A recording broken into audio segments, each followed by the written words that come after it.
मयाम पुनोबु तराम नोक्चरी मंत्र पुनः थिमिनरसि शुक्लां ब्रह्म विचार सार परमा माद्यां जगद व्यापिनीं वीणा पुस्तक धारणीम अभयदां जाड्यान्धकारापहां हस्ते स्फाटिकमालिकां विदधतीं पद्मासने संस्थितां वन्दे तां परमेश्वरीं भगवतीं बुद्धिप्रदां शारदाम् नत्वा सरस्वतीं देवीं शुद्धां गुण्यां करोम्यहं पाणिनीयप्रवेशाय लघुसिद्धान्तकौमुदीम् ॐ शान्ति शान्ति शान्तिः। सद्गुरु भगवान की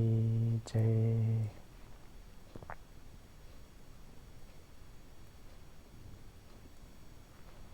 मोराजे समाह कौ सिंgarang तौरे ngasiगी हेम परे वा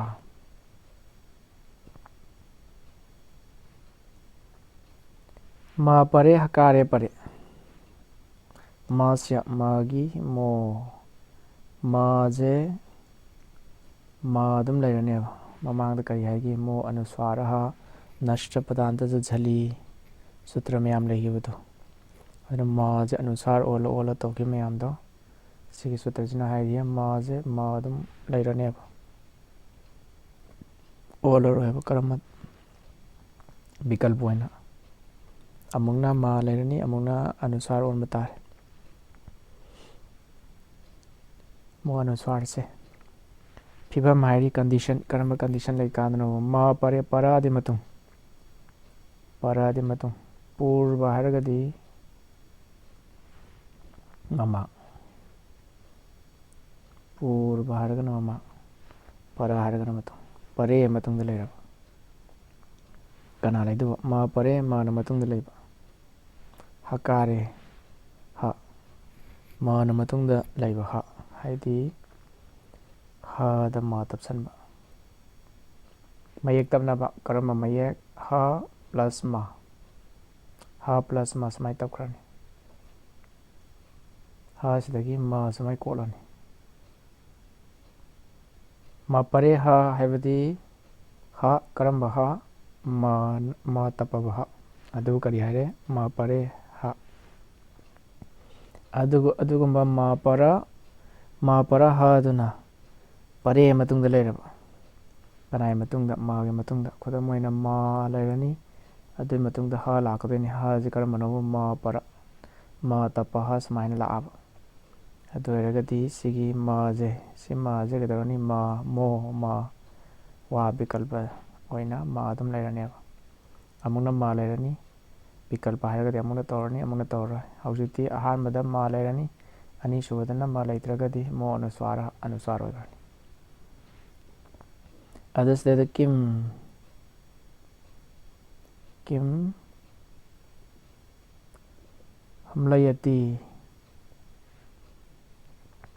हमलयति सदेदा मा परा हा लेरे मा तपा हा लेरे कनाय मतुंगदा मागी मतुंगदा किमगी मतुंगदा अदुना से मा अदुम लेरनी मा अदुम लेरदी समायना किम हमलयति समाय लेरनी अदुगा लेत्रगदी मो अनुस्वार अदुना करी हाइगी हल मतुंगदा लेरे व्यंजन मयक मतुंगदा लाए मागे मतुंगदा किम अदुना अनुसार ओनगनी मास अदुना किम लयति किंग हमलयति समायना सिगे अर्थदी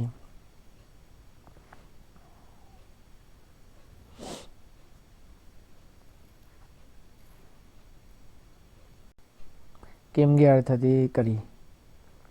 अदुगा हमलयति हाइदी चटपा नत्रगना लेंगबा अदुना पुन्ना अर्थदी करी लेंगब्रा चटप्रा हंगबनी लेंगब्रा चटप्रा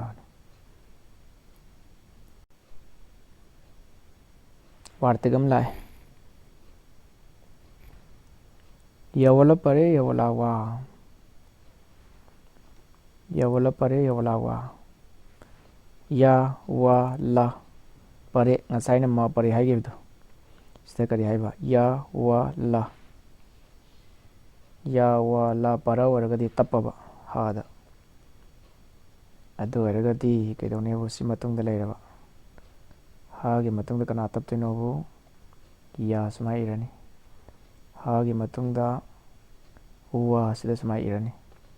ꯍꯥꯒꯤ ꯃꯇꯨꯡꯗ ꯂꯥ ꯁꯤ ꯃꯈꯥꯁꯤꯗ ꯁꯨꯃꯥꯏ ꯏꯔꯅꯤ, ꯍꯥ ꯂꯥ ꯁꯨꯃꯥꯏꯅ. ꯁꯤꯅ ꯃꯥꯒꯤ ꯃꯇꯨꯡꯗ ꯂꯩꯔꯕ. ꯑꯗꯨ ꯑꯣꯏꯔꯒꯗꯤ ꯀꯔꯤ ꯇꯧꯅꯤ ꯍꯥꯏꯕꯨ ꯃꯥꯁꯦ ꯋꯥ ꯕꯤꯀꯜꯄ ꯑꯣꯏꯅ ꯌꯥ ꯋꯥ ꯂꯥ ꯌꯊꯥ ꯁꯪꯈ꯭ꯌ ꯃꯅꯨꯗꯦꯁ ꯁꯃꯥꯅ ꯀ꯭ꯔꯝ ꯑꯣꯏꯅ ꯃꯊꯪ ꯃꯅꯥꯎ ꯑꯣꯏꯅ ꯌꯥ ꯇꯞꯄꯒꯅ ꯌꯥ, ꯋꯥ ꯇꯞꯄꯒꯅ ꯋꯥ, ꯂꯥ ꯇꯞꯄꯒꯅ ꯂꯥ ꯑꯣꯟꯈ꯭ꯔꯅꯦꯕ. ꯃꯃꯥꯡꯗ ꯑꯔꯨꯅꯣꯗꯤꯠ ꯁꯕꯣꯔꯅꯁ ꯆꯥ ꯄ꯭ꯔꯇꯌꯌ ꯍꯥꯏꯕ ꯁꯨꯇ꯭ꯔꯗꯨ ꯑꯗꯨꯗꯩꯗ ꯌꯥꯁꯦ ꯌꯥ ꯋꯥ ꯂꯥꯁꯦ ꯑꯅꯤ ꯑꯅꯤ ꯂꯩ ꯍꯥꯏꯕꯗꯣ.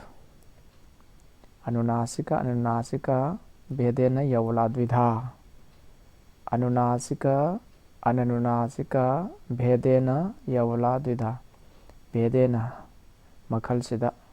ꯑꯅꯨꯅꯥꯁꯤꯀꯁꯦ ꯑꯀ ꯁꯕꯔꯅꯦ ꯗꯤꯔඝ ꯑꯣꯏꯈ꯭ꯔꯦ. ꯑꯅꯨꯅꯥꯁꯤꯀ ꯀꯗ ꯑ ꯌꯥꯎꯕꯗꯣ ꯑꯗꯨꯅꯦ ꯑꯅꯨꯅꯥꯁꯤꯛꯀꯤ ꯑꯅꯦ, ꯑꯅꯤꯁꯤ ꯄꯨꯜꯂꯒ ꯀꯔꯤ ꯑꯣꯏꯈ꯭ꯔꯦ ꯑꯀ ꯁꯕꯔꯅꯦ ꯗꯤꯔꯘ ꯀꯗ ꯑ ꯌꯥꯎꯔꯤꯕꯅꯤꯁꯦ. ꯑꯅꯨꯅꯥꯁꯤꯀ ꯑꯅꯨꯅꯥꯁꯤꯀ ꯚꯦꯗꯦꯅ ꯌꯧꯂꯥ ꯗ꯭ꯋꯤꯙꯥ. ꯌꯥ ꯑꯃꯁꯨꯡ ꯌꯥ ꯋꯥ ꯂꯥꯁꯦ ꯗꯣ ꯑꯅꯤ ꯑꯅꯤ ꯂꯩꯅꯦꯕ. ꯑꯃꯅ ꯀꯔꯤ ꯍꯥꯏꯅꯤ ꯑꯅꯨꯅꯥꯁꯤꯀ, ꯑꯃꯅ ꯑꯅꯅꯨꯅꯥꯁꯤꯀ. ꯅꯥꯇꯣꯟꯗꯩ ꯍꯥꯏꯕ ꯑꯃꯅꯦ, ꯅꯥꯇꯣꯟꯗꯩ ꯍꯥꯏꯗꯕ ꯍꯥꯏꯕ ꯑꯃꯅꯦ. ꯑꯗꯨꯅ ꯑꯅꯨꯅꯥꯁꯤꯛ ꯑꯣꯏꯔꯒꯗꯤ ꯀꯩꯗꯧꯒꯦꯕꯨ ꯌꯥ ꯏꯔꯒ ꯃꯊꯛꯇ ꯆꯟꯗ꯭ꯔ ꯕꯤꯟꯗꯨ ꯌꯥꯎꯔꯗꯧꯕ, ꯋꯥ ꯏꯔꯒ ꯃꯊꯛꯇ ꯆꯟꯗ꯭ꯔ ꯕꯤꯟꯗꯨ ꯌꯥꯎꯔꯗꯧꯕ, ꯂꯥ ꯏꯔꯒ ꯃꯊꯛꯇ ꯆꯟꯗ꯭ꯔ ꯕꯤꯟꯗꯨ ꯌꯥꯎꯔꯗꯧꯕ. ꯁꯤ ꯀꯔꯤꯅꯣ ꯑꯅꯨꯅꯥꯁꯤꯀ. ꯑꯗ ꯑꯅꯨꯅꯥꯁꯤꯀ ꯅꯠꯇ꯭ꯔꯒꯗꯤ ꯆꯟꯗ꯭ꯔ ꯕꯤꯟꯗꯨ ꯌꯥꯎꯗ꯭ꯔꯒꯗꯤ ꯌꯥ ꯋꯥ ꯂꯥ. ꯑꯗꯨꯒ ꯆꯟꯗ꯭ꯔ ꯕꯤꯟꯗꯨ ꯌꯥꯎꯔꯒꯗꯤ ꯌꯥ ꯋꯥ ꯂꯥ ꯁꯨꯃꯥꯏꯅ ꯍꯥꯏꯗꯣꯏꯕ ꯅꯥꯇꯣꯟꯗ ꯊꯥꯔ ꯊꯥꯔꯒ.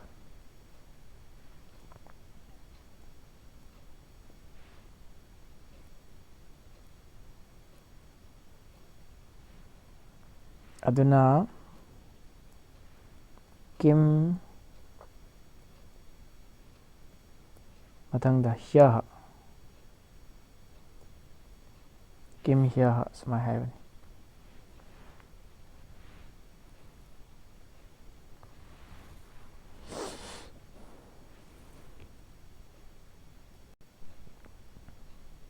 ꯀꯤꯝ ꯍ꯭ꯌ, ꯀꯤꯝ ꯍꯥꯏꯗꯤ ꯀꯔꯤ, ꯍ꯭ꯌ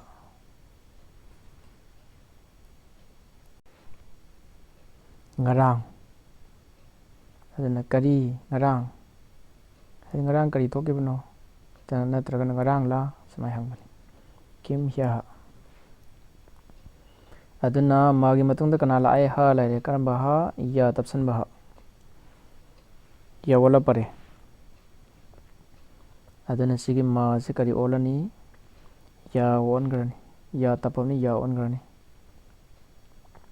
ꯃꯥꯗꯤ ꯑꯅꯨꯅꯥꯁꯤꯛꯅꯤ. ꯑꯗꯨꯅ ꯌꯥ ꯇꯞꯄꯗꯣ ꯀꯩꯗꯧꯅꯤ ꯆꯟꯗ꯭ꯔ ꯕꯤꯟꯗꯨ ꯌꯥꯎꯕ ꯌꯥ ꯑꯣꯏꯒꯗꯕ. ꯑꯗꯨꯅꯗꯤ ꯀꯔꯤ ꯍꯥꯏꯔꯦ ꯀꯤꯝ ꯍ꯭ꯌ. ꯑꯣꯏꯗ꯭ꯔꯒꯗꯤ ꯑꯃꯨꯛ ꯑꯅꯨꯁ꯭ꯋꯥꯔ ꯑꯅꯨꯁ꯭ꯋꯥꯔ ꯑꯣꯏꯔꯒ ꯀꯔꯤ ꯍꯥꯏꯔꯅꯤ ꯀꯤꯡ ꯍ꯭ꯌ. ꯑꯗꯨꯃꯥꯏꯅ ꯇꯧꯗꯅ ꯆꯞ ꯃꯥꯟꯅꯔꯦ. ꯋꯥ ꯁꯤꯟꯗꯣꯛꯈ꯭ꯔꯒꯗꯤ ꯐ꯭ꯂꯌꯇꯤ ꯂꯩꯔꯦ. ꯑꯗꯩꯗ ꯃꯥꯒꯤ ꯃꯍꯨꯠꯇ ꯋꯥ ꯁꯤꯟꯗꯣꯛꯈ꯭ꯔꯗꯤ ꯆꯟꯗ꯭ꯔ ꯕꯤꯟꯗꯨ ꯃꯈꯥꯗ ꯍꯥꯞꯄꯅꯤ ꯁꯤ ꯂꯩꯔꯦ. ꯀ꯭ꯌꯨ ꯐ꯭ꯂꯌꯇꯤ ꯁꯨꯃꯥꯏꯅ ꯀꯤꯡ ꯐ꯭ꯂꯌꯇꯤ. ꯑꯗꯨꯃꯥꯏꯅ ꯇꯧꯗꯅ ꯂꯥ ꯑꯣꯏꯔꯒꯗꯤ ꯂꯥ ꯇꯞꯄ ꯍ ꯑꯣꯏꯔꯒꯗꯤ ꯀꯩꯗꯧꯔꯅꯤ ꯀ꯭ꯂꯝ ꯍ꯭ꯂꯥꯗꯌꯇꯤ, ꯀꯤꯡ ꯍ꯭ꯂꯥꯗꯌꯇꯤ ꯁꯨꯃꯥꯏꯅ ꯍꯥꯏꯔꯅꯤ. ꯀ꯭ꯌꯨ ꯐꯣꯂꯌꯇꯤ. ꯁꯤꯅ ꯑꯥꯔꯊ ꯀꯔꯤ ꯍꯥꯏꯒꯦꯕꯨ ꯀꯤꯝꯃꯗꯤ ꯀꯔꯤ, ꯐꯣꯂꯌꯇꯤ ꯍꯥꯏꯗꯤ ꯆꯠꯄ, ꯀꯔꯤ ꯆꯠꯂꯤ ꯍꯥꯏꯕꯅꯤ. ꯀ꯭ꯌꯨ ꯐꯣꯂꯌꯇꯤ. ꯁꯤ ꯑꯅꯤꯁꯨꯕꯗꯅ ꯀ꯭ꯂꯨꯡ ꯍ꯭ꯂꯥꯗꯌꯇꯤ. ꯀꯤꯝ ꯍꯥꯏꯗꯤ ꯀꯔꯤ, ꯍ꯭ꯂꯥꯗꯌꯇꯤꯗꯤ ꯄ꯭ꯔꯁꯟꯅ ꯄꯦꯟꯕ. ꯀꯔꯤ ꯄꯦꯟꯒꯦ ꯍꯥꯏꯕ, ꯀꯔꯝꯕ ꯄꯣꯠꯁꯛ.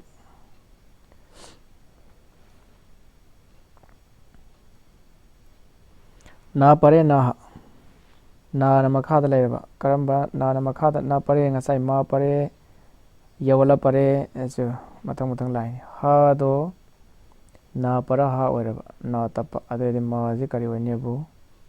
ꯅ ꯑꯣꯟꯈ꯭ꯔꯅꯦꯕ ꯕꯤꯀꯜꯄ ꯑꯣꯏꯅ ꯋꯥ ꯕꯤꯀꯜꯄ ꯑꯣꯏꯅ ꯑꯣꯏꯒꯗꯕꯅꯤ ꯋꯥ ꯉꯥꯛꯇꯅꯤ ꯉꯁꯥꯏꯗꯤ ꯂꯥꯛꯏ ꯃꯌꯥꯝꯁꯦ ꯑꯗꯨꯅ ꯀꯤꯝ ꯍꯥꯏꯕꯗꯣ ꯀꯔꯤ ꯑꯣꯏꯈ꯭ꯔꯅꯤ ꯅ ꯑꯣꯏꯈ꯭ꯔꯒꯗꯤ ꯁꯨꯃꯥꯏꯅ ꯂꯩꯔꯦ ꯃꯣ ꯑꯅꯨꯁ꯭ꯋꯥꯔ ꯑꯣꯏꯗ꯭ꯔꯒꯗꯤ ꯑꯅꯨꯁ꯭ꯋꯥꯔ ꯀꯔꯀꯦ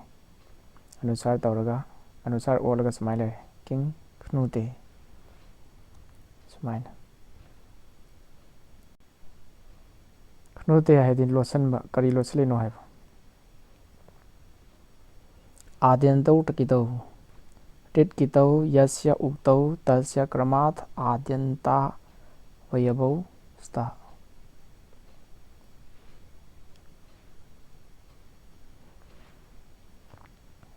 सी करी संधिनो सी करी संधिनो सी करी संधिनो सिदा करी संधिनो मयाम अच्छा संधिदा से सुमाय हायबनी यस्य उक्तौ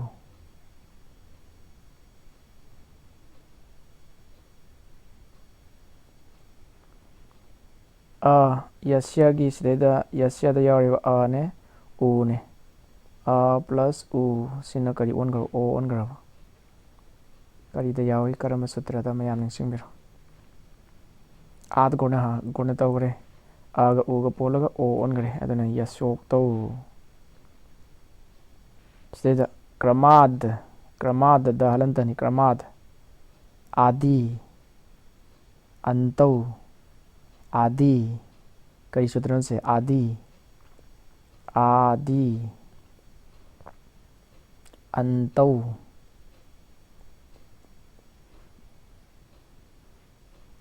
सिदी चुमना सुम तपसंबनी क्रमाद हाइदी द हलंतनी मखादा आ लेरे आदि की आ अदना द आ तखरदी दा हाइग्रे अदुगिनी सिदी संथि नते सुमना सुम तपसंबनी अदुगा सिदैदा लैरिजे सुमाइना इरिजे सिदी द प्लस या निसे तो सीजे या से कताई दे लागे है वो ई है आदि की ई दो कोई अन्य ची मखादा अंत की आ ले रहे अदना आदि की सुमाइना इकार ले रहा आदि की इकार तो करी ओन करके वो सी या ओलने अब कोई अन्य ची यहाँ नानबा अच्छा संधि की सूत्र था अदगी सी कई ओने या ओलगदी द तपसलनी अदगी सी की आ से अमु या द तपसंगनी अददी आद्य सुमाइ लानी मथंग जिना कइनो अंतौ हाइबा अंतौ मथंग दा करी हाइबनो अवयवौ आ लेबनी सी कइनो सिदा संधियम लेगरे सिजो ए चो यवा याभ अदु सूत्रदगी अदना करी दवरनी औ से करी दवरनी आव आदेश ओन करनी अदे से त तपसलदि करीनी अंता वद अ सी अ तपसलो अंता वयवो स्था स्ताहारी tit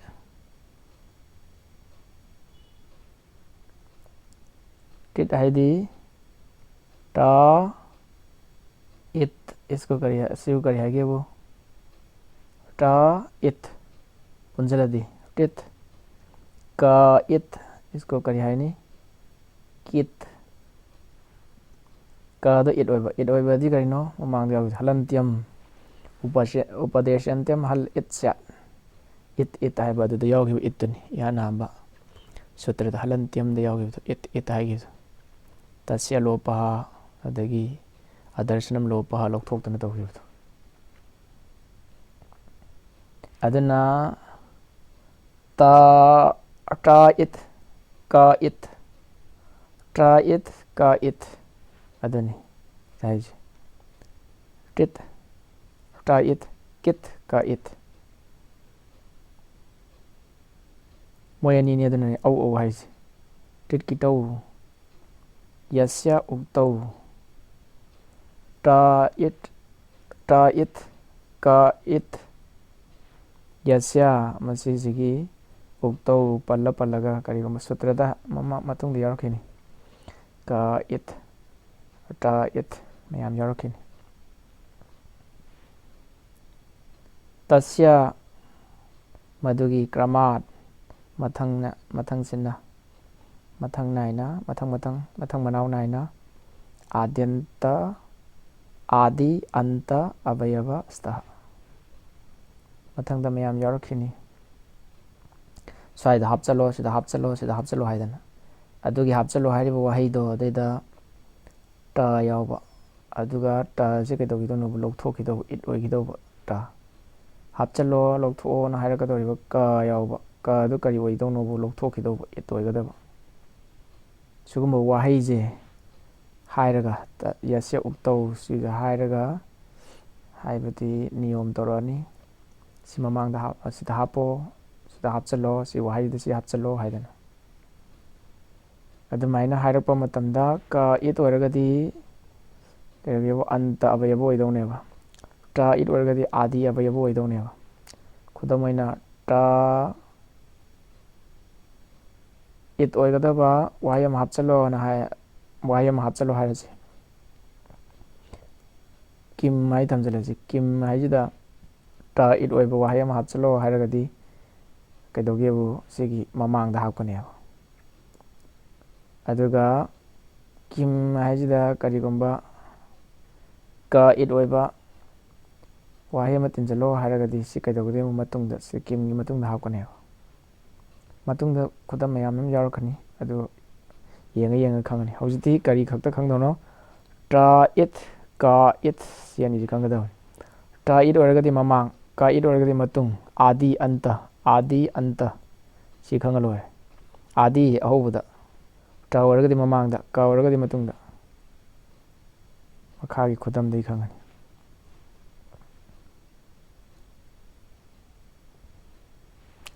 ngno kuk tuk shari वा विकल्प ओइना स्तः ओइरनी है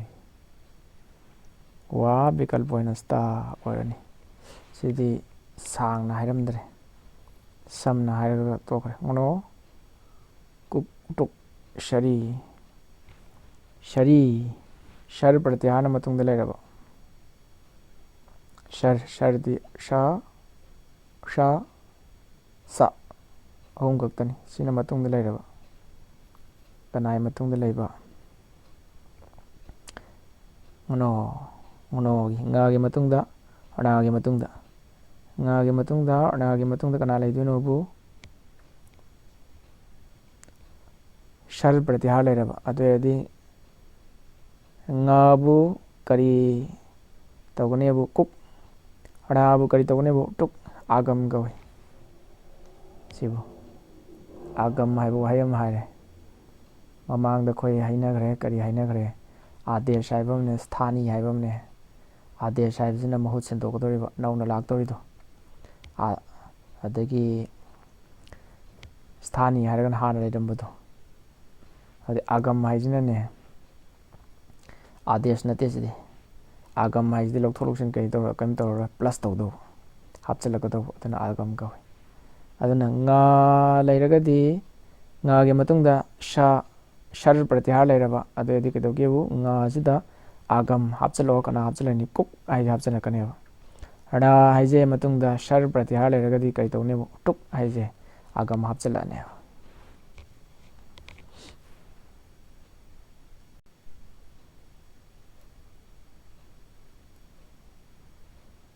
कैसु मखाताना कैसु यावदे अदना प्रांग सिकुदम प्रांग लेरे हलंतनी षष्ठ प्रांग षष्ठ सुमाइना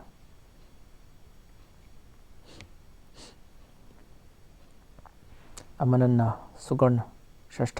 सिदि कोन हापबने कनागी हापतोइनो हाइबो ngaगी अणागी हापगदबनी ngaगी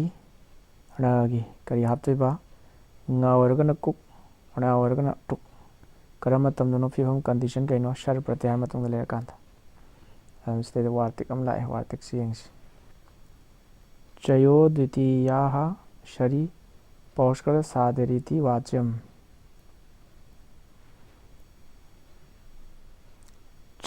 ꯆꯩ ꯍꯥꯏꯗꯤ ꯀꯔꯤ ꯀꯔꯤꯅꯣ ꯆ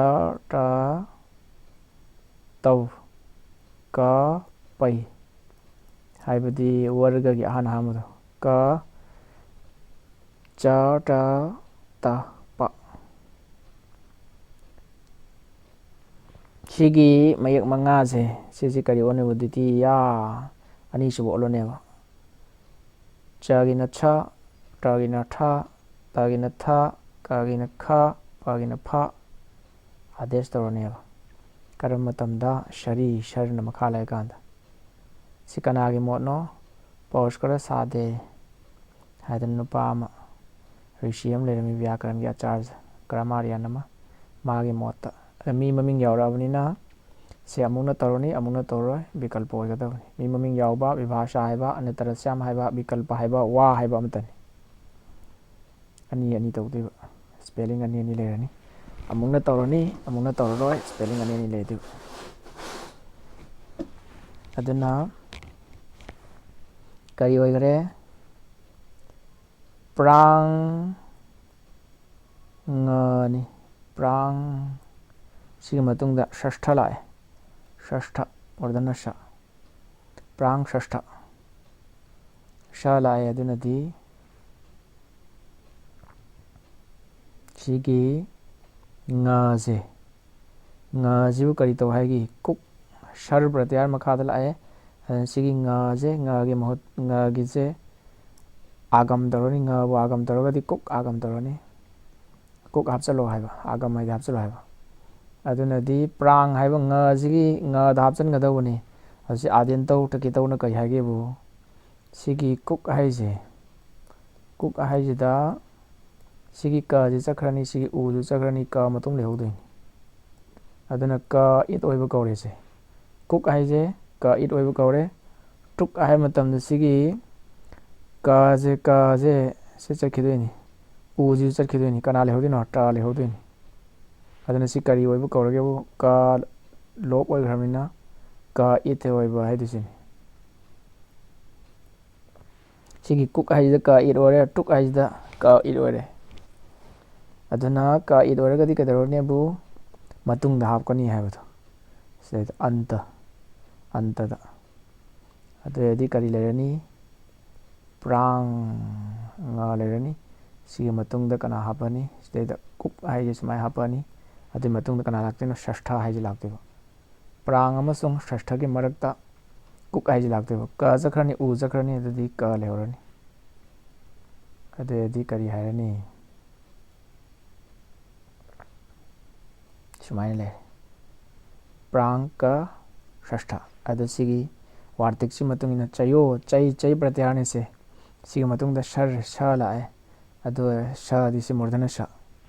ꯑꯗꯨꯅꯗꯤ ꯀꯩꯗꯧꯔꯅꯤ ꯗ꯭ꯋꯤꯇꯤꯌꯥ ꯈ ꯑꯣꯟꯈ꯭ꯔꯅꯤ ꯑꯁꯤ ꯂꯩ ꯄ꯭ꯔꯥꯡ ꯁꯁꯊ ꯕꯤꯀꯜꯄ ꯑꯣꯏꯅ ꯑꯣꯟꯗꯧꯅꯤ ꯑꯗꯨ ꯑꯣꯟꯗ꯭ꯔꯒꯗꯤ ꯀꯩꯗꯧꯔꯅꯤꯕꯨ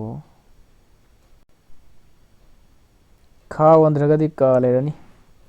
ꯁꯤ ꯃꯈꯥ ꯂꯩꯔꯤꯁꯦ ꯄ꯭ꯔꯥꯡ ꯈ ꯑꯣꯟꯗ꯭ꯔꯒꯗꯤ ꯀ ꯂꯩꯔꯅꯤ ꯃꯇꯨꯡꯗ ꯀꯅꯥꯅꯣ ꯃꯨꯔꯙꯅ ꯁ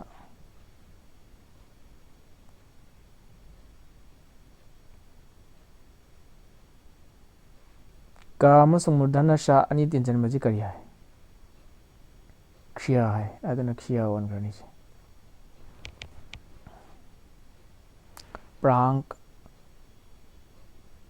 ꯄ꯭ꯔꯥꯡ ꯁꯁꯊ ꯁꯨꯃꯥꯏꯅ ꯍꯥꯏꯈꯔꯦ ꯄ꯭ꯔꯥꯡ ꯁꯁꯊ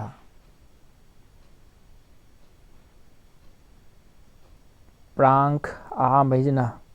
ꯄ꯭ꯔꯥꯡ ꯁꯁꯊ ꯁꯤ ꯑꯅꯤꯁꯨꯕꯁꯤꯅ ꯄ꯭ꯔꯥꯡ ꯁꯁꯊ ꯑꯗꯩ ꯑꯃꯨꯛ ꯁꯤꯒꯤ ꯉꯥꯅꯣ ꯀꯨꯛꯇꯨꯛ ꯁꯔꯤ ꯍꯥꯏꯁꯤꯁꯨ ꯋꯥ ꯕꯤꯀꯜꯄ ꯑꯣꯏꯅ ꯍꯥꯏꯈꯤꯕꯅꯤ ꯀꯨꯛ ꯀꯌꯥꯒꯝ ꯇꯧꯗ꯭ꯔꯒꯗꯤ ꯄ꯭ꯔꯥꯡ ꯁꯁꯊ ꯁꯨꯃꯥꯏꯅ ꯂꯩꯔꯅꯤ ꯑꯗꯨꯅꯗꯤ ꯃꯥꯒꯤ ꯁ꯭ꯄꯦꯂꯤꯡ ꯀꯌꯥ ꯂꯩꯔꯅꯤ? ꯑꯍꯥꯟꯕꯒꯤ ꯑꯃ, ꯑꯅꯤ, ꯑꯍꯨꯝ, ꯑꯍꯨꯝ ꯂꯩꯔꯅꯤ꯫ ꯑꯗꯨꯃꯥꯏꯅ ꯇꯧꯗꯅ ꯁꯨꯒꯔꯅ ꯑꯅꯥꯅꯤ꯫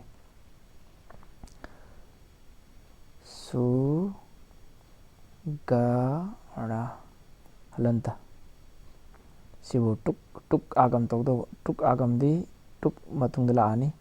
ꯀ ꯆꯠꯈ꯭ꯔꯅꯤ, ꯎ ꯆꯠꯈ꯭ꯔꯅꯤ, ꯇ ꯂꯩꯔꯅꯤ꯫ ꯇꯗꯣ ꯊ ꯑꯣꯟꯈ꯭ꯔꯦ, ꯁꯤ ꯂꯩꯔꯦ꯫ ꯑꯗꯨꯗꯩ ꯇ ꯂꯩꯔꯒꯗꯤ ꯁꯤ ꯂꯩꯔꯦ꯫ ꯑꯗꯨꯗꯩꯗꯤ ꯁꯤꯒꯤꯁꯤ ꯋꯥ ꯕꯤꯀꯜꯄ ꯑꯣꯏꯅ ꯇꯧꯔꯒꯗꯤ ꯑꯣꯟꯗ꯭ꯔꯒꯗꯤ ꯀꯩꯝꯕꯨ ꯇꯨꯛꯀꯤ ꯑꯥꯒꯝ ꯇꯧꯗ꯭ꯔꯒꯗꯤ ꯁꯨꯀꯔꯟ ꯁ꯭ꯔꯦꯁꯊ ꯁꯨꯃꯥꯏꯅ ꯂꯩ꯫ ꯑꯗꯨꯃꯥꯏꯅ ꯇꯧꯗꯅ ꯑꯍꯨꯝ ꯂꯩꯔꯦ, ꯁ꯭ꯄꯦꯂꯤꯡ ꯑꯍꯨꯝ꯫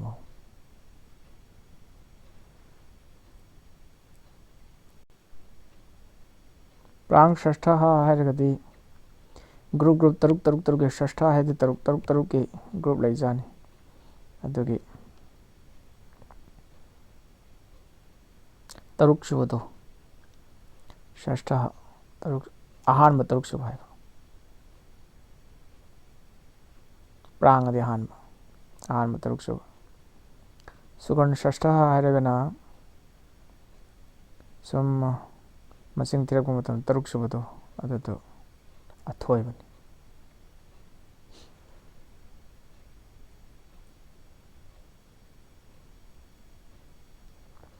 ढः सि धूर्त। ढात् परस्य सस्य धूर्त वा।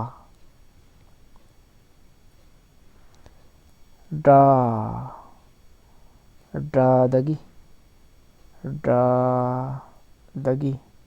ꯄꯔꯁya ꯃꯇꯨꯡꯗ ꯂꯩꯔꯤꯕ ꯁꯁya ꯁꯒꯤ ꯙꯨꯔꯠ ꯍꯥꯏꯗꯅ ꯋꯥ ꯕꯤꯀꯜꯄ ꯑꯣꯏꯅ ꯑꯥꯒꯝ ꯑꯣꯏꯔꯅꯦꯕ꯫ ꯙꯗꯒꯤ ꯃꯇꯨꯡꯗ ꯁ ꯂꯩꯔꯕ ꯁꯤꯒꯤ ꯁꯁꯦ ꯁꯤꯒꯤ ꯙꯨꯔꯠ ꯑꯥꯒꯝ ꯕꯤꯀꯜꯄ ꯑꯣꯏꯅ ꯑꯣꯏꯔꯅꯦꯕ꯫ ꯑꯗꯨ ꯙꯨꯔꯠ ꯍꯥꯏꯁꯤꯗ ꯀꯅꯥ ꯙꯨꯔꯠ ꯍꯥꯏꯁꯦ ꯙꯨꯔꯠꯁꯦ ꯇ ꯏꯠꯅꯤ꯫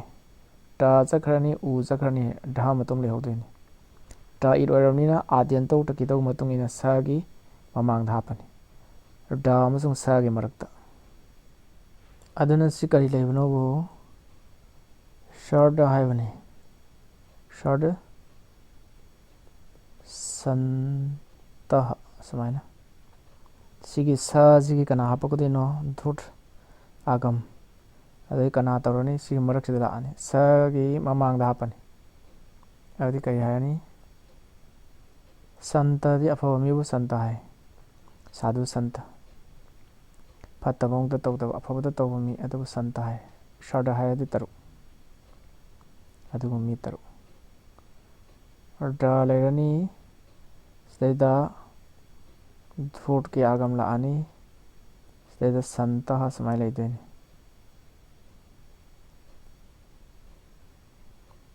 ꯇ ꯆꯠꯈ꯭ꯔꯅꯤ ꯍꯂꯟꯇ꯭ꯌꯝ, ꯃꯃꯥꯡꯒꯤꯗ ꯍꯥꯏꯍꯧꯗ꯭ꯔꯦ꯫ ꯁꯤ ꯆꯠꯈ꯭ꯔꯅꯤ ꯎꯄꯗꯦꯁ ꯖꯅꯥꯁꯤꯀ ꯏꯠ ꯃꯃꯥꯡꯒꯤ ꯁꯨꯇ꯭ꯔꯗ ꯌꯥꯎꯈ꯭ꯔꯕꯅꯤ ꯃꯃꯥꯡꯗ ꯇꯝꯕꯗ ꯌꯥꯎꯈ꯭ꯔꯦ꯫ ꯇ ꯎꯄꯗꯦꯁ ꯖꯅꯥꯁꯤꯛ ꯏꯠ ꯎꯁꯦ ꯎꯄꯗꯦꯁ ꯖꯅꯥꯁꯤꯛ ꯏꯠ ꯇ ꯍꯥꯟꯅ ꯂꯧꯊꯣꯛꯈ꯭ꯔꯅꯤ꯫ ꯇ ꯀꯔꯝꯕ ꯁꯨꯇ꯭ꯔꯗꯒꯤ? ꯍꯂꯟꯇ꯭ꯌꯝ꯫ ꯀꯨꯛꯀ ꯆꯠꯈ꯭ꯔꯅꯤ, ꯍꯂꯟꯇ꯭ꯌꯝ, ꯇꯨꯛꯀꯤ ꯎ ꯆꯠꯈ꯭ꯔꯅꯤ, ꯎꯄꯗꯦꯁ ꯖꯅꯥꯁꯤꯛ ꯏꯠ, ꯀꯨꯛꯀꯤ ꯀ ꯆꯠꯈ꯭ꯔꯅꯤ, ꯍꯂꯟꯇ꯭ꯌꯝ, ꯎ ꯆꯠꯈ꯭ꯔꯅꯤ, ꯎꯄꯗꯦꯁ ꯖꯅꯥꯁꯤꯛ ꯏꯠ꯫ ꯑꯗꯨꯏ ꯃꯇꯨꯡꯗ ꯀ ꯃꯇꯨꯡꯗ ꯇ ꯃꯇꯨꯡ ꯂꯩꯍꯧꯗꯕ꯫ ꯁꯨꯃꯥꯏꯅ ꯇꯧꯗꯅ ꯁꯤꯗ ꯙ ꯃꯇꯨꯡ ꯂꯩꯍꯧꯔꯅꯤ, ꯙ ꯍꯂꯟꯇ꯫ ꯀꯃꯥꯏꯅ ꯂꯩꯔꯦ? ꯁ, ꯙ, ꯙ, ꯁ, ꯁꯟꯇ ꯁꯨꯃꯥꯏꯅ ꯂꯩꯔꯦ꯫ ꯁꯤ ꯈꯔꯗ ꯂꯥꯛꯑꯦ ꯁꯁꯦ, ꯑꯗꯨꯅ ꯈꯔꯤꯆ, ꯈꯔ ꯃꯇꯨꯡꯗ ꯂꯥꯛꯑꯒꯗꯤ ꯓꯜꯁꯦ, ꯙꯁꯦ ꯓꯜꯅꯤ, ꯁꯤ ꯓꯜꯁꯦ ꯀꯔꯤ ꯑꯣꯟꯈ꯭ꯔꯅꯤ? ꯆꯔ ꯑꯣꯟꯈ꯭ꯔꯅꯤ, ꯇ ꯑꯣꯟꯈ꯭ꯔꯅꯤ, ꯆꯔꯗ ꯇ ꯑꯣꯟꯈ꯭ꯔꯅꯤ꯫ ꯁꯤꯗꯤ ꯉꯔꯥꯡ ꯇꯧꯈ꯭ꯔꯦ꯫ ꯇ ꯑꯣꯟꯈ꯭ꯔꯅꯤ, ꯆꯔꯗ ꯃꯉꯥꯅꯤ, ꯆꯔ ꯃꯉꯥꯗꯨꯗꯒꯤ ꯙꯁꯦ ꯀꯔꯤꯅꯣ? ꯗꯟꯇꯅꯤ, ꯑꯗꯨꯅ ꯗꯟꯇꯗꯤ ꯇ ꯃꯇꯨꯡ ꯊꯦꯡꯅꯔꯅꯤ꯫ ꯆꯔ ꯑꯣꯟꯈ꯭ꯔꯦ ꯇꯥ ꯑꯣꯟꯈ꯭ꯔꯦ ꯑꯗꯒꯤ ꯑꯃꯨꯛ ꯁꯤꯒꯤ ꯇꯥꯁꯦ ꯀꯔꯤꯅꯣ ꯈꯔꯅꯤ ꯑꯗꯨꯗꯨꯅ ꯁꯤꯒꯤ ꯃꯃꯥꯡꯗ ꯂꯩꯔꯤꯕ ꯁꯤꯒꯤ ꯙꯁꯦ ꯑꯃꯨꯛ ꯑꯍꯥꯟꯕꯗ ꯙꯁꯦ ꯇꯥ ꯑꯣꯜꯂꯅꯤ ꯇꯥ ꯑꯣꯜꯂ ꯃꯇꯨꯡꯗ ꯁꯤ ꯈꯔ ꯐꯪꯉꯦ ꯑꯗꯨ ꯈꯔ ꯑꯣꯏꯔꯕꯅꯤ ꯁꯤꯒꯤ ꯃꯃꯥꯡꯒꯤ ꯙꯁꯦ ꯁꯤꯁꯨ ꯀꯔꯤ ꯑꯣꯏꯔꯝꯅꯤ ꯇꯥ ꯑꯣꯟꯈ꯭ꯔꯅꯤ ꯑꯝꯇ ꯏꯁꯤ ꯀꯔꯤ ꯑꯣꯟꯈ꯭ꯔꯅꯤ ꯁ ꯗ ꯙ ꯁ ꯁꯨꯃꯥꯏꯅ ꯂꯩꯕ ꯁꯤ ꯀꯔꯤ ꯑꯣꯟꯈ꯭ꯔꯕ ꯑꯍꯥꯟꯕꯗ ꯁꯦ ꯇꯥ ꯑꯣꯟꯈ꯭ꯔꯕ ꯑꯗꯨꯒꯤ ꯃꯇꯨꯡꯗ ꯁꯤ ꯀꯔꯤ ꯑꯣꯜꯂꯅꯤ ꯇꯥ ꯑꯣꯜꯂꯅꯤ ꯁꯤꯁꯨ ꯑꯃꯨꯛ ꯁꯤꯒꯤ ꯇꯥꯁꯦ ꯌꯦꯡꯉꯒ ꯁꯤꯒꯤ ꯗꯥꯁꯦ ꯀꯔꯤ ꯑꯣꯟꯈ꯭ꯔꯅꯤ ꯇꯥ ꯑꯣꯟꯈ꯭ꯔꯅꯤ ꯑꯗꯨꯗꯤ ꯁꯤꯒꯤ ꯇ ꯈꯔꯤꯆ ꯁꯨꯇ꯭ꯔꯗꯒꯤ ꯁꯤꯁꯨ ꯙꯗꯒꯤ ꯇꯥ ꯑꯣꯜꯂꯤꯁꯤꯁꯨ ꯈꯔꯤꯆ ꯑꯗꯒꯤ ꯁꯤꯒꯤ ꯗꯥꯗꯒꯤ ꯇꯥ ꯑꯣꯜꯂꯤꯁꯤꯁꯨ ꯈꯔꯤꯆ ꯑꯗꯨꯗꯩ ꯑꯃꯨꯛ ꯁꯤꯒꯤ ꯇꯥꯁꯤ ꯂꯩꯕꯅ ꯃꯔꯝ ꯑꯣꯏꯗꯅ ꯁꯤꯒꯤ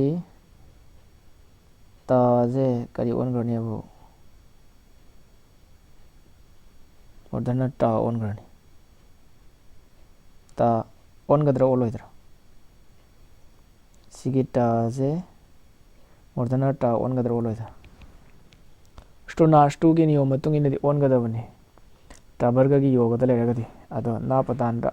ꯅꯥꯄꯗꯥꯟ ꯇꯥꯔꯠ ꯇꯣꯔ ꯅꯥꯝ ꯍꯥꯏꯈꯤꯕꯗꯣ ꯄꯗꯥꯟꯇꯅꯤ ꯁꯤꯒꯤ ꯗꯁꯦ ꯗꯗꯒꯤ ꯇ ꯑꯣꯜꯂꯤꯁꯦ ꯄꯗꯥꯟꯇꯅꯤ ꯄꯗꯥꯟꯇ ꯇꯒꯤ ꯃꯇꯨꯡꯗ ꯁꯤꯒꯤ ꯇ ꯂꯩꯔꯕꯅꯤꯅ ꯁꯤꯒꯤ ꯇꯁꯤꯗꯤ ꯁ꯭ꯇꯨꯅ ꯁ꯭ꯇꯨ ꯅꯤꯌꯣꯝ ꯏꯜꯂꯔꯣꯏ ꯅꯥꯄꯗꯥꯟ ꯇꯥꯔꯠ ꯇꯣꯔ ꯅꯥꯝ ꯑꯗꯨꯅ ꯁꯤ ꯑꯣꯜꯂꯔꯣꯏ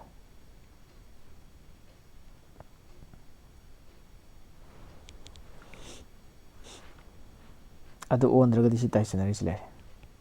ꯁꯠ ꯁꯟꯇ ꯋꯥ ꯕꯤꯀꯜꯄ ꯑꯣꯏꯅ ꯑꯣꯏꯕꯅꯤ ꯙꯨꯠ ꯀꯌꯥꯒ ꯑꯣꯏꯗ꯭ꯔꯒꯗꯤ ꯁꯨꯃꯥꯏꯅ ꯁꯨꯝ ꯂꯩꯔꯦ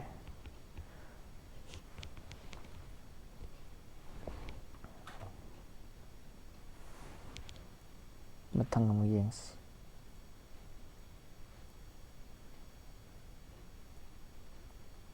ꯁꯤꯗ ꯍꯥꯏꯔꯤ ꯅꯁꯆ ꯅꯥꯟꯇꯥꯠ ꯄꯔꯁya ꯁꯁya ꯙꯨꯠꯋꯥ ꯅꯥꯟꯇꯥꯠ ꯄꯔꯁya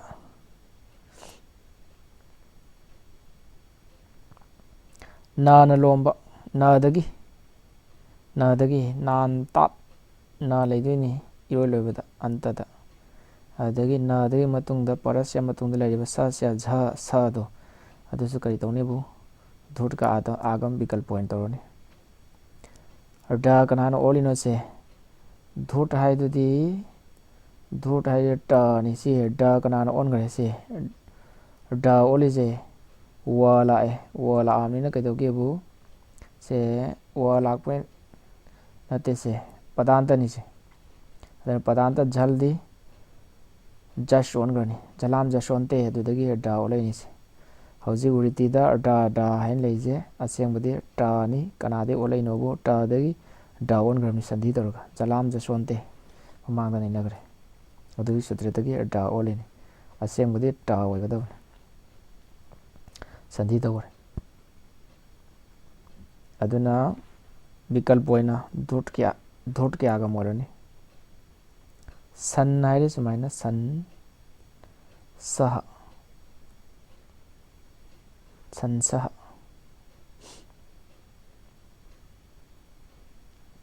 ꯅꯥꯍꯜꯟꯇ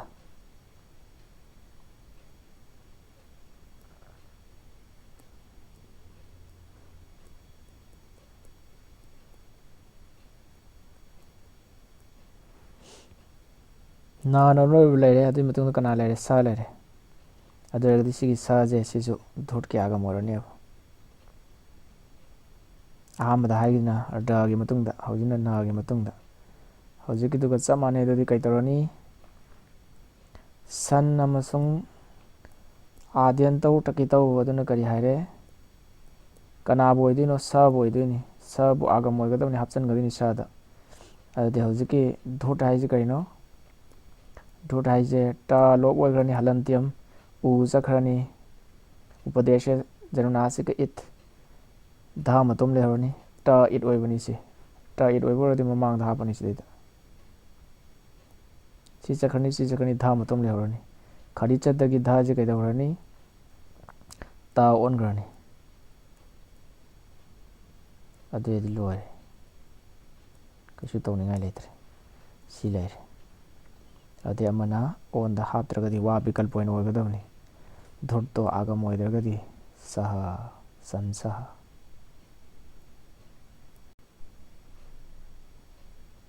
ꯁꯍ ꯍꯥꯏꯗꯤꯕꯨ ꯃꯗꯨ ꯃꯤ ꯑꯔꯥꯞꯄꯗ ꯂꯩꯕ ꯃꯤꯁꯦ ꯃꯗꯨ ꯍꯥꯏ ꯀꯥꯟꯗ ꯁꯍ ꯍꯥꯏꯅꯩ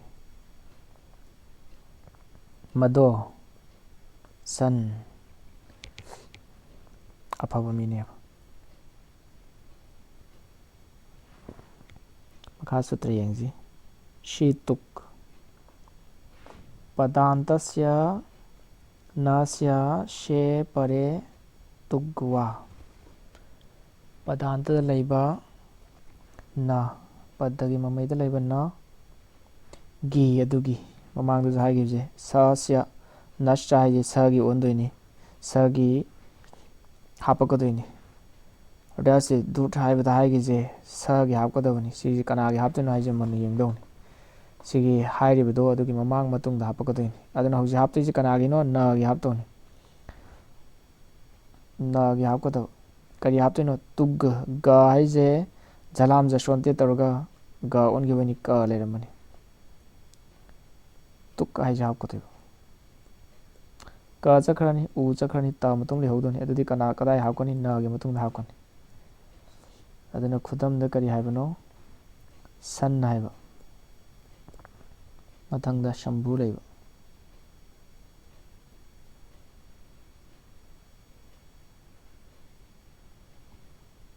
ꯁꯤꯒꯤ ꯁꯥꯁꯦ ꯃꯇꯨꯡꯗ ꯂꯩꯔꯦ ꯁꯤ ꯁꯟ ꯍꯥꯏꯕꯒꯤ ꯅꯁꯦ ꯄꯗꯥꯟꯇꯅꯤ ꯑꯗꯨꯅ ꯀꯩꯗꯧꯔꯅꯤ ꯁꯤꯒꯤ ꯃꯔꯛꯁꯤꯗ ꯇꯨꯛ ꯍꯥꯞꯄꯅꯤ ꯀ ꯆꯠꯈ꯭ꯔꯅꯤ ꯎ ꯆꯠꯈ꯭ꯔꯅꯤ ꯇ ꯃꯇꯨꯡ ꯂꯩꯍꯧꯔꯅꯤ ꯁꯤꯗꯩꯗ ꯀꯅꯥ ꯂꯩꯍꯧꯔꯅꯤ ꯇ ꯃꯇꯨꯡ ꯂꯩꯍꯧꯔꯦ ꯁꯤ ꯁꯥꯁꯦ ꯓꯩꯒꯤ ꯃꯇꯨꯡꯗ ꯂꯩꯔꯦ ꯇꯥꯁꯦ ꯓꯩꯅꯤ ꯓꯩꯒꯤ ꯃꯇꯨꯡꯗ ꯁꯥ ꯂꯩꯔꯦ ꯁꯥꯒꯤ ꯃꯇꯨꯡꯗ ꯑ ꯂꯩꯔꯦ ꯑꯗꯨ ꯑꯣꯏꯔꯒꯗꯤ ꯃꯃꯥꯡꯗ ꯁꯨꯇ꯭ꯔ ꯑꯃ ꯅꯩꯅꯈꯤꯕꯗꯣ ꯁꯁ ꯁꯣꯇꯤ ꯑꯊꯅꯤ ꯁꯥꯒꯤ ꯃꯇꯨꯡꯗ ꯂꯩꯔꯤꯕ ꯑꯁꯦ ꯑꯊꯇ ꯌꯥꯎꯔꯦ ꯑꯊ ꯄ꯭ꯔꯇꯤꯍꯥꯔꯗ ꯁꯥꯒꯤ ꯃꯃꯥꯡꯗꯅ ꯀꯅꯥ ꯂꯩꯔꯦ ꯓꯩ ꯇꯁꯦ ꯓꯩꯗ ꯌꯥꯎꯔꯦ ꯑꯗꯨꯅ ꯁꯤꯒꯤ ꯁꯥꯁꯦ ꯀꯔꯤꯗ ꯑꯣꯟꯈ꯭ꯔꯅꯤ ꯁꯗ ꯑꯣꯟꯈ꯭ꯔꯅꯤ ꯕꯤꯀꯜꯄ ꯑꯣꯏꯅ ꯑꯣꯟꯒꯗꯕꯅꯤ ꯁꯣꯔꯇꯤ ꯍꯥꯏꯗꯣ ꯁꯗ ꯑꯣꯟꯈ꯭ꯔꯅꯤ ꯁꯗ ꯑꯣꯟꯈ꯭ꯔꯅꯤ ꯁꯤꯒꯤ ꯁꯥꯁꯤ ꯌꯦꯡꯉꯒ ꯑꯃꯨꯛ ꯇꯁꯦ ꯀꯔꯤꯗ ꯑꯣꯟꯈ꯭ꯔꯅꯤ ꯆꯗ ꯑꯣꯟꯈ꯭ꯔꯅꯤ ꯁ꯭ꯇꯣꯍ ꯁ꯭ꯇꯨꯅꯥ ꯆꯨꯍꯨ ꯑꯗꯨꯗꯒꯤ ꯁꯤꯒꯤ ꯆꯁꯤ ꯌꯦꯡꯉꯒ ꯑꯃꯨꯛ ꯅꯁꯦ ꯑꯃꯨꯛ ꯀꯔꯤꯗ ꯑꯣꯟꯈ꯭ꯔꯅꯤ ꯖꯗ ꯑꯣꯟꯈ꯭ꯔꯅꯤ ꯁ꯭ꯇꯣꯍ ꯁ꯭ꯇꯨꯅꯥ ꯆꯨꯍꯨ ꯑꯗꯨꯗꯤ ꯄꯨꯂꯞ ꯇꯤꯟꯁꯤꯜꯂꯒ ꯁꯤꯗ ꯂꯩꯔꯦ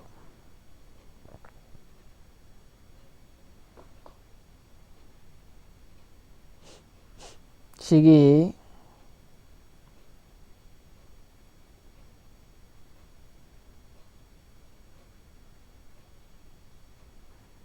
ꯇꯨꯛ ꯇꯧꯕꯁꯦ ꯁꯤꯒꯤ ꯁꯤꯗꯩꯗ ꯇꯧꯈ꯭ꯔꯤꯕ ꯇꯨꯛꯁꯦ ꯕꯤꯀꯜꯄ ꯑꯣꯏꯅ ꯇꯧꯗꯧꯅꯤ ꯑꯗꯨꯅ ꯕꯤꯀꯜꯄ ꯑꯣꯏꯅ ꯇꯧꯗ꯭ꯔꯒꯗꯤ ꯀꯩꯗꯧꯒꯦꯕꯨ ꯁꯤꯒꯤ ꯆꯁꯤ ꯂꯥꯛꯑꯔꯣꯏ ꯆ ꯂꯥꯛꯇ꯭ꯔꯒꯗꯤ ꯀꯩꯗꯧꯔꯅꯤ ꯁꯨꯃꯥꯏꯅ ꯂꯩꯔꯅꯤ ꯁꯝꯚꯨꯍꯨ ꯁꯨꯃꯥꯏꯅ ꯑꯗꯨꯗꯤ ꯍꯧꯖꯤꯛ ꯔꯨꯞ ꯑꯅꯤ ꯁꯨꯔꯦ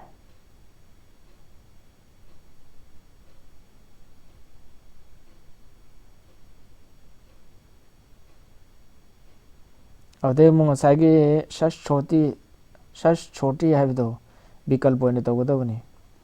ꯁꯤꯒꯤ ꯇꯥꯜꯂꯕ ꯁꯁꯦ ꯇꯥꯜꯂꯕ ꯁ ꯑꯗꯨꯝ ꯂꯩꯔꯗꯤ ꯁꯤꯒꯤ ꯁꯁꯦ ꯑꯣꯟꯗ꯭ꯔꯒꯗꯤ ꯑꯃꯨꯛꯅ ꯑꯣꯟꯈ꯭ꯔꯀꯥꯟꯗ ꯔꯨꯞ ꯑꯅꯤ ꯐꯪꯉꯦ ꯁꯤꯁꯨ ꯕꯤꯀꯜꯄ ꯑꯣꯏꯕꯒꯤ ꯇꯨꯛ ꯇꯧꯕꯗꯁꯨ ꯕꯤꯀꯜꯄ ꯑꯣꯏꯕꯒꯤ ꯑꯗꯨꯅ ꯁꯁꯦ ꯀꯔꯤꯒꯨꯝꯕ ꯑꯣꯟꯗ꯭ꯔꯒꯗꯤ ꯇꯥꯜꯂꯕ ꯁ ꯑꯗꯨꯝ ꯂꯩꯔꯤ ꯁꯨꯃꯥꯏꯅ ꯇꯨꯛꯇꯤ ꯇꯧꯔꯅꯤ ꯇꯨꯛ ꯇꯧꯔꯀꯥꯟꯗ ꯇꯨꯛꯀꯤ ꯆ ꯂꯥꯛꯑꯅꯤ ꯆ ꯁꯥꯁꯤ ꯌꯦꯡꯉꯒ ꯆ ꯂꯥꯛꯑꯅꯤ ꯑꯗꯩ ꯆꯗꯨ ꯌꯦꯡꯉꯒ ꯌꯥ ꯑꯣꯟꯈ꯭ꯔꯅꯤ ꯑꯗꯨꯗꯤ ꯁꯨꯃꯥꯏꯅ ꯂꯩꯔꯦ ꯑꯗꯨꯗꯩ ꯑꯃꯨꯛ ꯍꯧꯖꯤꯛꯀꯤ ꯇꯨꯛꯀꯤ ꯑꯥꯒꯝꯗꯨ ꯇꯧꯗ꯭ꯔꯒꯗꯤ ꯀꯩꯗꯧꯔꯅꯤ ꯁꯨꯃꯥꯏꯅ ꯑꯃꯨꯛ ꯂꯩꯔꯦ ꯃꯌꯥꯝ ꯒ꯭ꯌꯥꯟ ꯇꯥꯔꯝꯃꯔꯣꯏ ꯌꯦꯡꯁꯤ ꯑꯃꯨꯛꯇꯪ ꯀꯃꯥꯏꯅ ꯂꯩꯕꯅꯣꯕꯨ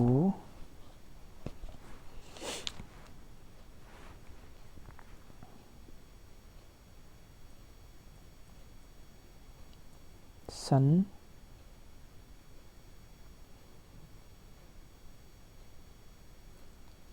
ꯁꯝꯚꯨ ꯁꯨꯃꯥꯏꯅ ꯍꯥꯏꯕ ꯑꯍꯥꯟꯕꯗ ꯇꯨꯛ ꯇꯧꯔꯣ ꯍꯥꯏꯔꯕ ꯇꯨꯛ ꯇꯧꯔꯒꯗꯤ ꯀꯩꯗꯧꯔꯅꯤ ꯁꯟ ꯇ ꯃꯔꯛꯇ ꯂꯥꯛꯑꯅꯤ ꯅꯒꯤ ꯃꯇꯨꯡꯗ ꯁꯝꯚꯨ ꯁꯨꯃꯥꯏꯅ ꯂꯩꯔꯦ ꯍꯧꯖꯤꯛꯀꯤ ꯇꯨꯛ ꯇꯧꯔꯤꯗꯣ ꯕꯤꯀꯜꯄ ꯑꯣꯏꯅ ꯇꯧꯒꯗꯧꯅꯤ ꯇꯧꯗ꯭ꯔꯒꯗꯤ ꯀꯩꯗꯧꯔꯅꯤ ꯅꯝꯕꯔ 2ꯗ नंबर 2 रूपता कदरनी सन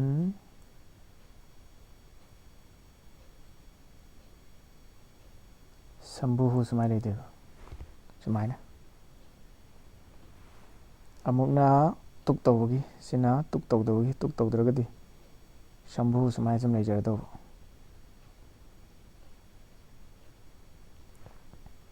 अदुरदी सिगी ताजे सिगी शाजे करी ओनग्रनी शा छोटी अदगी छा ओनग्रनी अदगी अमुक सी यंगा करी से चा ओनग्रनी सी अमुक यंगा सी करी ओनग्रनी या ओनग्रनी अदगी सा ले सुमायना सिगी हौजिकी छा ओन बजे विकल्प ओन बनेबा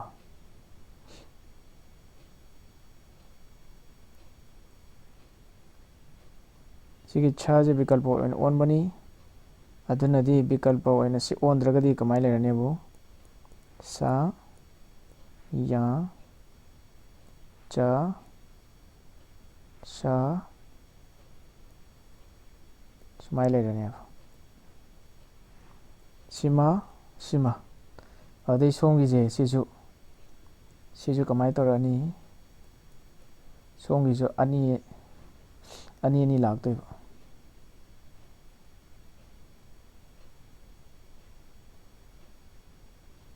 अमना शाजे करी ओनग्रनी छा ओनग्रनी शाजे छा ओनग्रे अदगी सुमाय लेरनी अदगी सिगी नाजे या ओनग्रनी अमु स्टोहोस्टो नाचु सिमा लेरे शाजे ओनद्रगदी कदरनी सा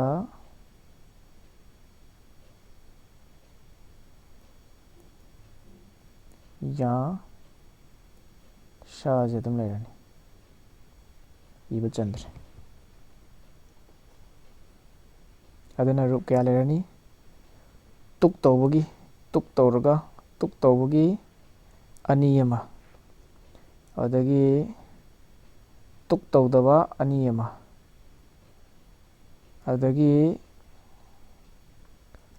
छा होनबा अनियमा अदगी छा होनदबा अनियमा सुमाय तौदना मरी लेरदो अदना निसिदेदा ग्रुप मरी लाइस सिमने सिमने सिमने सिमने सि तुक तौद्रे सिजु तुक तौद्रे सिमा तुक तौरे सिमा तुक तौरे